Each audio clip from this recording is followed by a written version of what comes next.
இப்போ பாருங்க, இன்னைக்கு காலகட்டத்திலையும் முருகப்பெருமான் எத்தனையோ அதிசயங்களை செய்து கொண்டிருக்கிறார். முக்கியமாக திருச்செந்தூரில் நடந்த சமீபத்தில் நடந்த ஒரு செய்தி சொல்கிறேன். 2ஆம் படை வீடு அப்படிதானே, கடல் பக்கத்தில் இருக்கக்கூடிய முருகன் கோவில். பொதுவாக முருகன் கோவில்னா மலை மேலே இருக்கும், குன்று தோறு ஆடல். நம்ம சித்தகிரி முருகன் கோவில் உட்பட எல்லாமே மலை மேலே இருக்கக்கூடிய கோவில், கடலோரத்தில் இருக்கு. அப்பர் சுவாமிகள் கோவிலாக போய் முருகப்பெருமான பாடலை, சிவபெருமானை தான் பாடினார்.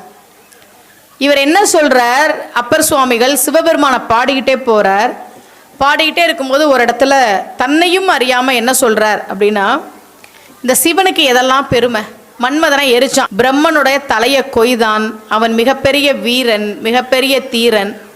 ஆனால் இதெல்லாம் விட அவனுக்கு எது பெருமை தெரியுமா, நம் செந்தில் மேய வள்ளி மணாளர்க்கு தாதைக்கான் அப்படின்னா, திருச்செந்தூர் முருகனுக்கு